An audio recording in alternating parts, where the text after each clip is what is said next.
अस्सलाम वालेकुम नाज़रीन, मैं मोहम्मद इमरान और आप देख रहे हैं यूट्यूब चैनल तालीम दुनिया। नाज़रीन, आज का मेरा मौज़ू है बिहार बोर्ड एग्ज़ाम के ऊपर। जो बच्चे लोग 2021 में मैट्रिक लेवल पे एग्ज़ाम देने वाले हैं और उर्दू सब्जेक्ट रखे हैं, उर्दू सब्जेक्ट अगर रखें तो उसके अंदर दो किताबें आती हैं, एक रोशनी एक दरख्शां।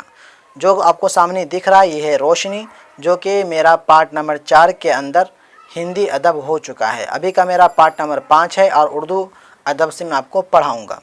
तो चलिए हम आपको शुरू करते हैं और आपको पढ़ करके बताते हैं। उर्दू अदब। हिंदी की तरह उर्दू भी खड़ी बोली की पैदावार है, इसलिए उर्दू और हिंदी को दो सगी बहनें कहा जाता है। जिस तरीके से उर्दू उजागर हुआ हिंदुस्तान के अंदर, इसी तरीके से हिंदी भी उजागर हुआ हिंदुस्तान के अंदर। यही बताना चाह रहा है, हिंदी की तरह उर्दू भी खड़ी बोली की पैदावार है। जैसे हिंदी खड़ी बोली बोली जाती है, खड़ी बोली, जैसे हिंदी ज़बान खड़ी बोली से निकली है, इसी तरीके से उर्दू भी खड़ी बोली से निकली है। इसलिए उर्दू और हिंदी को दो सगी बहनें कहा जाता है। यह खालिस हिंदुस्तानी ज़बान है और मुश्तरका तहज़ीब की अलामत है। पंडित दत्तात्रेय कैफ़ी ने उर्दू को संस्कृत का लफ्ज़ करार दिया है, जो दो अल्फाज उर प्लस दू के मुरक्कब से बना है। उर्दू संस्कृत का लक़ब दिया गया, मतलब बता रहा है कि उर्दू जो लफ्ज़ होता है ये संस्कृत से निकला है। और हिंदी जो है, हिंदी लफ्ज़ जो है ये फ़ारसी का लफ्ज़ है। उर्दू संस्कृत का लफ्ज़ है और हिंदी फ़ारसी का लफ्ज़ है। ये मैं आपको पिछली वीडियो के अंदर हिंदी का मैं आपको समझा चुका हूँ, ये उर्दू के अंदर मैं आपको समझा रहा हूँ। उर्दू संस्कृत का लफ्ज़ है जो दो अल्फाज उर, अलिफ रापेस उर प्लस दो के मुरक्कब से बना है। संस्कृत में उर के माना सीना या दिल और दो के माना दो हैं। मैं बता रहा, संस्कृत में उर के माना सीना या दिल और दो के माना दो हैं, यानी उर्दू दो दिलों की ज़बान है। उर्दू दो दिलों की ज़बान है। हिंदुस्तान में हिंदू और मुसलमान दो कौमों की अक्सरियत है, मतलब हिंदुस्तान के अंदर हिंदू भी ज़्यादा रहते हैं और मुसलमान भी ज़्यादा रहते हैं। अक्सरियत मतलब इन दोनों का, मतलब ये जो संख्या है ये दोनों का ज़्यादा है हिंदुस्तान के अंदर।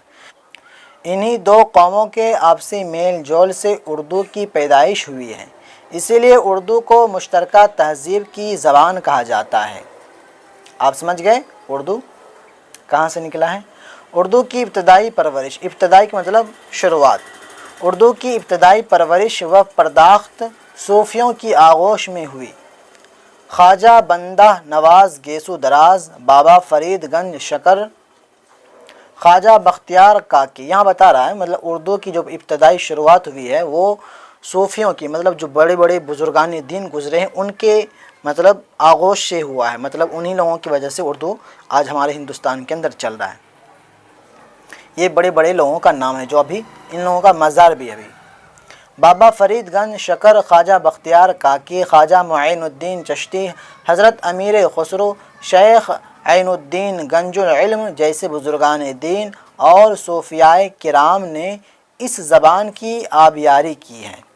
इस सिलसिले में बाबाए उर्दू मौलवी अब्दुल हक ने अपनी किताब उर्दू की इब्तदाई नशो नामा में, थोड़ा हम ऊपर करते हैं, आपको दिख रहा है कि नहीं दिख रहा है, सूफियाए किराम का हिस्सा में तफसील से रोशनी डाली है।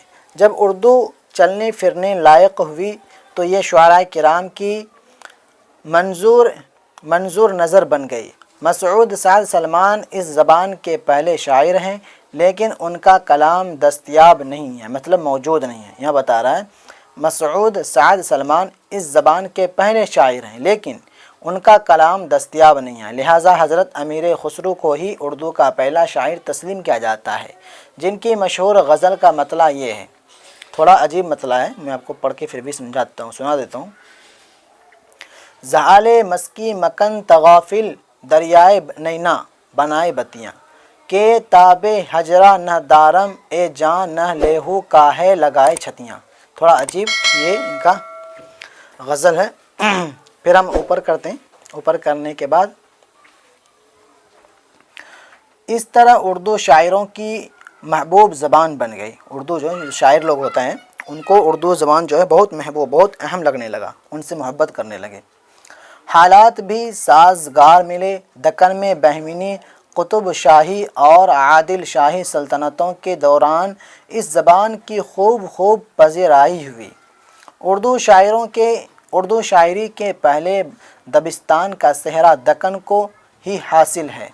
پھر اس کے بعد حیدرآباد، بیجاپور، گولکنڈہ وغیرہ اردو کے اہم ادبی مراکز رہے۔ دبستان دکن میں غزل کے علاوہ مثنوی اور مرثیہ کو کافی فروغ حاصل ہوا۔ قلی قطب شاہ اور اردو کے پہلے صاحب دیوان شاعر ہیں۔ اس دبستان کے اہم شعراء میں شاہ میرا جی، ولی دکنی، سراج دکنی، قلی قطب شاہ، غواصی، ملا وجہی، نصرتی وغیرہ ہیں۔ غرض یہ کہ دکن میں اردو زبان نے باقاعدہ ایک ادبی حیثیت اختیار کر لی۔ پھر اردو ادب نے دہلی کا رخ کیا۔ دہلی میں بھی اس نے تھوڑا اوپر کرتے ہیں دبستان کی شکل اختیار کر لی۔ اس دبستان کو فروغ دینے والوں میں شاہ حاتم آبرو جانم، مضمون، سراج الدین علی کچھ نام ہیں جو میں آپ کو پڑھ کر کے سنا دیتا ہوں، آپ لوگ لکھ لینا جو کہ آپ کو کام آئے گا۔ تھوڑا زوم زیادہ ہو گیا، میں ان کو تھوڑا چھوٹا کر دیتا ہوں تاکہ آپ کو دکھائی دے۔ خواہ آرزو، فائز دہلوی، مظہر جانا، میر سودا، نذیر اکبر آبادی، غالب، مومن، ذوق، میر حسن وغیرہ کے اسماء گرامی خصوصی طور پر قابل ذکر ہیں۔ دہلی کی تباہی کے بعد اس کا ادبی مرکز لکھنؤ منتقل ہو گیا، جہاں آتش، ناسخ، انیس، دبیر، نواب، مرزا شوق، جرأت، پنڈت دیا شنکر، نسیم وغیرہ نامی گرامی شعراء نے اس زبان کو ہاتھوں ہاتھ لیا اور دبستان لکھنؤ کی شمع روشن کی۔ شمع معنی روشن کی۔ اس کے بعد اردو ادب کے عہد جدید کا آغاز ہوتا ہے۔ جدید کے معنی نیا، آغاز ہوتا ہے۔ آغاز معنی شروعات، مطلب شروع ہوا۔ حسرت موہانی، اقبال چکبست، آپ کو دکھ رہا ہے یا نہیں دکھ رہا ہے؟ شاد عظیم آبادی، مجاہد، فراق، جگر، اصغر، جوش، فیض، جمیل، مظہری، علی سردار، جعفری، مخدوم، محی الدین، نون میم راشد، اختر شیرانی، بہت عجیب نام ہے، اختر الایمان، کلیم عزیز، شہریار، ناصر کاظمی، احمد فراز، احمد ندیم قاسمی، پروین شاکر، فہمیدہ ریاض، کشور ناہید، لطیف الرحمن، سلطان اختر، مظہر امام، سرور جہاں آبادی، شان الرحمن، مقمور سعیدی، قاسم خورشید وغیرہ نے اردو کے شاعری سرمایہ میں گرا نقدر اضافے کیے، جس کا سلسلہ ہنوز جاری ہے۔ غرض ادب کی تمام شاعری و نثری اصناف کو اردو نے گلے لگا کر اسے جامعیت عطا کر دی ہے۔ اردو ادب تغیر پذیر معاشرہ میں نئے ادبی تحریکات و رجحانات سے بھی ہمکنار رہا۔ اصلاحی، رومانی، ترقی پسند، جدیدیت اور اب مابعد جدیدیت، غرض ہر عہد میں زمانے کا ساتھ دیت ہوئے اردو ادب نے اپنا ارتقائی سفر جاری رکھا۔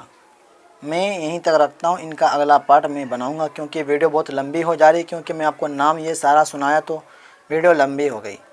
تو اس کے آگے جو اردو کا جو آگے والا لفظ ہے، اس کے اندر بھی دیکھیں میں آپ کو دکھا دیتا ہوں، بہت سارا نام ہے، یہ سب بھی نام ہی ہے۔ اگر میں اتنا نام سارا لوں تو پھر ویڈیو لمبی ہو جائے گی، آپ لوگ بور ہو جائیں گے۔ تو بہتر ہوگا کہ جو مین بات ہوگا میں وہی آپ کو پڑھ کر کے سناؤں۔ آج کے ویڈیو کے اندر جو میں اتنا نام لیا، میں آگے سے اتنا نام نہیں لوں گا۔ جو مین لفظ ہوگا، جو مین कैरेक्टर होगा मैं उसी को आपको पढ़ करके सुनाऊंगा ताकि आपको ज़हन के अंदर वो बैठे। जैसे भी तमिल अदब का मतलब तमिल जो भाषा होता है इसका जो उजागर कब हुआ ये अगली वीडियो के अंदर बताऊंगा। जो इतना सारा नाम आता मैं इतना सारा नाम तो नहीं ले सकूंगा क्योंकि वीडियो लंबी हो जाती है, तो भाई अब से मैं ख्याल रखूँगा। जो मेन बात होगा मैं उसी को आप लोगों के सामने रखूँगा। तो मिलते हैं अगली वीडियो में। आप लोगों से गुजारिश, अगर मेरे चैनल को सब्सक्राइब नहीं किए तो सब्सक्राइब करके बेल को ज़रूर दबा दें और मुझे इंस्टाग्राम पर ज़रूर फॉलो करें। और मेरे इस वीडियो को मेरे फेसबुक पेज पे देख रहे हैं तो मेरे पेज को लाइक फॉलो ज़रूर कर दें। और आप लोगों से गुजारिश है, मेरा एक दूसरा चैनल भी है जो कि इस्लामिक टीवी के नाम से है, जो कि मेरे यूट्यूब के होम पेज पे आपको मिल जाएगा, उसको भी ज़रूर सब्सक्राइब कर दें।